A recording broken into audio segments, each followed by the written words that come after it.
नमस्कार दोस्तों, मैं पूनम गुप्ता, एक स्पेशल मदर और एक स्पेशल टीचर आज आपके सामने हाजिर हूँ अपने एक नए वीडियो के साथ।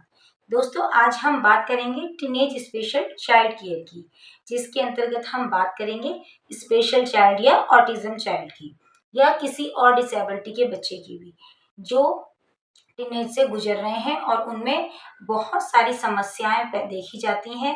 वो बहुत सारी चीज़ों को समझ नहीं पा रहे हैं और काफ़ी सारी उलझनों में हैं, जिसकी वजह से बहुत सारी परेशानियों का सामना कर रहे हैं। तो दोस्तों, टीनेज यानी कि वो एज जिसमें बच्चा तेजी से ग्रो करता है और उसमें बहुत तेजी से शारीरिक और इमो हार्मोनल जो है बदलाव देखे गए हैं। ये एज 11 से 19 साल के बीच की हो सकती है। इसमें बच्चे के जो शारीरिक बदलाव आते हैं, उसके संग इमोशनल इतने ज़्यादा हार्मोनल चेंज आते हैं कि वो इमोशनली तौर पे काफ़ी सारा डिस्टर्ब हो जाता है और वो समझ नहीं पाता है कि मेरे संग ये क्या हो रहा है। तो ऐसे में बच्चे की अतिरिक्त देखभाल करना ये हम पेरेंट्स का काम है कि हम बच्चों को संभालें और उनको अतिरिक्त इमोशनली, फिजिकली और मेंटली सपोर्ट करें, जिससे बच्चे खुलकर आपसे बात कर सकें या अपनी परेशानियों को आपको समझा सकें। इस एज में बच्चों के संग कुछ सिचुएशन ऐसी होती हैं जिसमें बच्चा खुल के आपसे बात नहीं कर पाता है, और यदि बच्चा आपसे कुछ बात कर पा रहा है या आपको कुछ बता पा रहा है, तो पेरेंट्स झिझक के कारण उसकी परेशानियों की समस्याओं का हल निकालने में सक्षम नहीं होते हैं। तो हमें चाहिए एक पेरेंट्स के तौर पे बच्चे की जो भी परेशानी हो, उसकी समस्या का हम उसको हल दें, उसको निदान दें, जिससे उसको अपनी दिक्कतों का सामना करने में आसानी हो। एक अच्छे पेरेंटिंग के तौर पे हमें चाहिए कि हम बच्चे को एक कंफर्ट ज़ोन दें, कि वो आसानी से अपनी समस्याओं को आपके सामने रख सके और उसका समाधान आप उसको दे सकें। टीनेज में बच्चों की देखभाल के कुछ पहलू हैं, जिन पे हमें ध्यान देना बहुत ज़्यादा ज़रूरी है। टीनेज वैसे तो सभी बच्चों के लिए एक उलझनों से भरा समय होता है, क्योंकि जो नॉर्मल बच्चे होते हैं वो भी नहीं समझ पाते हैं कि हमारे संग इस एज में क्या-क्या बदलाव आ रहे हैं, हमारे शरीर में क्या-क्या बदलाव आ रहे हैं, हमारे हार्मोन्स में क्या-क्या बदलाव आ रहे हैं। और फिर हम बात करें अगर स्पेशल चाइल्ड की, तो उनके संग तो बहुत सारी परेशानियाँ होती ही हैं, जिसके लिए माता-पिता को पहले से ही तैयार रहना बहुत ज़्यादा ज़रूरी है कि हमें अपने बच्चों को किस-किस जगह पे उनकी परेशानियों का हल देना है और उन्हें हमें सपोर्ट करना है। ये समय वो समय होता है जब बच्चों में फिजिकली और हार्मोनल चेंज आते हैं, जिसमें बच्चों को स्पेशल नीड्स के जो बच्चे होते हैं, उनको जो है हमें ज़्यादा ध्यान देने की सबसे ज़्यादा ज़रूरत है। और इस समय में जो बच्चे होते हैं, उनके अंदर बहुत ज़्यादा उत्तेजना पैदा हो जाती है, एक्साइटमेंट हो जाता है। वो थोड़े-थोड़े समय में गुस्सा हो जाते हैं, थोड़े समय में वो हँसने लगते हैं, खुश होने लगते हैं, क्योंकि उन्हें खुद को समझ नहीं आ रहा है कि हमारे संग ये सब क्या हो रहा है। कुछ ऐसी समस्याएँ होती हैं जिनके लिए हमें डॉक्टर की एडवाइस लेना भी बहुत ज़्यादा ज़रूरी होता है, क्योंकि वो बिना एडवाइस के हम उनको कुछ दे नहीं सकते हैं। कई बार डॉक्टर कई मेडिसिन देते हैं, जिससे बच्चों की कुछ समस्याओं का हल निकाला जा सकता है। हमें चाहिए कि इन बच्चों को हमें अलग-अलग जगहों पे लेके जाना चाहिए। उन्हें अलग-अलग एक्सपीरियंस करवाने चाहिए, जिससे हो सकता है उन्हें कुछ परेशानियाँ जो हैं उनकी, उन समस्याओं का निदान उन्हें मिल सके। उनको उन्हीं की एज के बच्चों से मिलवाना चाहिए। हो सकता है जब वो उनसे फ्रेंडली होंगे, तो शायद कुछ समस्याएँ ऐसी होती हैं जिनका वो निदान निकाल सकें और उनके संग बैठ के बात कर सकें। और बात करें ऑटिज़्म चाइल्ड की या और किसी चाइल्ड की, तो ऐसे केस में तो जो पेरेंट्स होते हैं या उनके जो थेरेपिस्ट होते हैं या जो उनके डॉक्टर होते हैं, उनको विशेष तौर पे ध्यान रखने की बहुत ज़्यादा ज़रूरत होती है कि इन बच्चों को हम सिखाएँ कि उनकी जो परेशानियाँ हैं, उनका हम कैसे हल निकाल सकते हैं।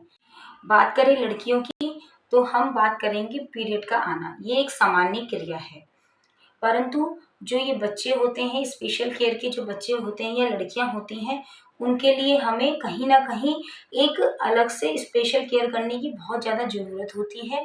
उन्हें इन सब चीज़ों को समझाने की बहुत ज़्यादा ज़रूरी होती है। उनको वो एक स्पेशल केयर डिज़र्व करती हैं। उन्हें इन चीज़ों के बारे में बताना ज़रूरी है, जिससे हम उन्हें मोबाइल पे वीडियो दिखा के उन्हें कार्ड द्वारा समझा सकते हैं कि इन सब चीज़ों से क्या परेशानियां होती हैं और आपको इन सब चीज़ों के लिए हमें क्या क्या करना चाहिए, क्योंकि ये समय उन लड़कियों के लिए बहुत ज़्यादा मुश्किल भरा होता है। शुरुआती दौर में इन बच्चों के संग बहुत परेशानी आती है, लेकिन हमें इन सब चीज़ों को उन्हें सिखाना बहुत ज़्यादा ज़रूरी है। उन्हें इनके प्रति अवेयर करना कि ये परेशानी नहीं है, ये एक हमारा शरीर का ही एक क्रिया है जो कि हर महीने होती है, और इन बच्चों को हमें ये सिखाना बहुत ज़्यादा ज़रूरी है। बच्चों को, लड़कियों को उनकी सुरक्षा के प्रति ये सब चीज़ें सिखाना भी बहुत ज़्यादा ज़रूरी है कि अब आप बड़े हो रहे हो, तो आपको किस तरीके से अपनी सुरक्षा करनी है, उन्हें इन सब चीज़ों के बारे में बताना बहुत ज़्यादा ज़रूरी है। देखा जाए तो समाज में इन सब चीज़ों से लोग आज भी कहीं न कहीं बचते हैं, करते हैं। लेकिन ये एक गलत चीज़ है, जो ये स्पेशल केयर के बच्चे होते हैं, उनके संग कहीं न कहीं ये समस्याएँ बहुत ज़्यादा आती हैं। उनके संग बहुत सारे गलत व्यवहार भी होते हैं, जिसके लिए बहुत ज़्यादा ज़रूरी है जब बच्चा टीनेज में जैसे ही प्रवेश करता है, जैसे ही वो टीनेज में जाता है, उसको इस चीज़ के बारे में समझाना बहुत ज़्यादा ज़रूरी हो जाता है। और बात करें लड़कों की, तो लड़कों में भी इस एज में बहुत ज़्यादा हार्मोनल और फिज़िकली चेंज आता है। उनमें देखा गया है कि बहुत ज़्यादा गुस्सा आता है उनको, मिनट-मिनट में उनका मूड स्विंग होता है, कभी वो गुस्सा होते हैं, कभी वो नॉर्मल हो जाते हैं। उनके फिज़िकली चेंज के कारण भी वो बहुत ज़्यादा परेशान रहते हैं। तो बहुत ज़्यादा ज़रूरी है कि हमें उनको इनकी इस स्थिति के बारे में एक आराम से बैठ के एक सपोर्टिंग एनवायरनमेंट देके उन्हें समझाया जाए। इसके अलावा अगर हम बात करें इन बच्चों के बारे में, तो इन बच्चों को स्पेशली वोकेशनल ट्रेनिंग देना बहुत ज़्यादा ज़रूरी है। इनको ऐसे काम सिखाना ज़रूरी है जिससे ये आगे समय में, आने वाले समय में ये अपने लिए कुछ अर्न कर सकें, अपने लिए कुछ पैसा कमा सकें, जिससे वो आगे अपनी ज़िंदगी को गुज़ार सकें। इसके लिए ज़रूरी है कि इन्हें वोकेशनल स्किल और लाइफ स्किल सिखाई जाए। उनकी जो जीवन शैली है उसके ऊपर बात करी जाए, उन्हें उनके बारे में सिखाया जाए।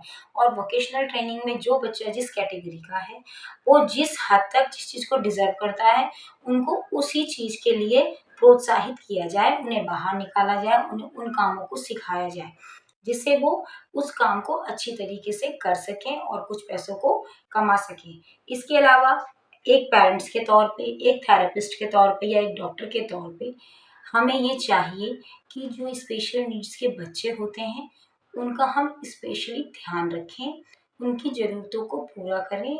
टीनेज एक ऐसी अवस्था होती है जिसमें जो नॉर्मल बच्चे होते हैं, उनको भी अपने जो पीछे पेरेंट्स होते हैं या उनके फैमिली मेंबर्स होते हैं, उनकी सपोर्ट की ज़रूरत होती है। तो स्पेशल नीड्स के जो बच्चे होते हैं, उन्हें तो पूरी तौर पर अपने ही पेरेंट्स की या अपने घरवालों की बहुत ज़्यादा ज़रूरत होती है। उन्हें इन सब चीज़ों को सीखने में समय लगता है, तो हमें चाहिए कि हम उस चीज़ के लिए उनको समय दें, हम उनको गुस्सा नहीं करें, उनकी चीज़ों को समझाएँ कि क्या चीज़ उनके लिए सही है, क्या चीज़ उनके लिए गलत है। इस एज में एक बहुत ज़्यादा बदलाव आता है कि बच्चा का एक-दूसरे के प्रति अट्रैक्शन का होना, चाहे वो नॉर्मल बच्चे हों, चाहे वो स्पेशल बच्चे हों। कहीं न कहीं उनमें इन सब चीज़ों की प्रॉब्लम रहती है। तो इन सब चीज़ों के बारे में भी हमें इन बच्चों को समझाना बहुत ज़्यादा ज़रूरी होता है। जो स्पेशल नीड्स के बच्चे होते हैं, जो मेंटल रिटार्डेशन के बच्चे होते हैं, उन्हें इन सब चीज़ों के बारे में समझ तो नहीं आता, लेकिन जो हार्मोन्स हैं वो ग्रो कर रहे हैं, वो उनके अंदर कहीं न कहीं उस चीज़ की जिज्ञासा को जगाते हैं। तो ज़रूरी है कि आप इन बच्चों को उनके इस चीज़ के बारे में समझाएँ, उनको बताएँ, उनकी जिज्ञासा को शांत करें, जिससे वो अपने जो आने वाला समय है उसको अच्छी तरह गुजार सकें और अपनी लाइफ को अच्छी तरीके से बिता सकें। तो दोस्तों, अगर आपको मेरी इस तरह की जानकारियाँ अच्छी लगती हों, तो आप मेरे को लाइक कीजिए, सब्सक्राइब कीजिए और शेयर कीजिए, और साथ ही साथ मेरे को कमेंट कीजिए कि मैं आपके लिए आगे इनसे जुड़े हुए किन विषयों पे वीडियो बनाऊँ, जिससे आपको आपकी परेशानियों का हल मिल सके। धन्यवाद।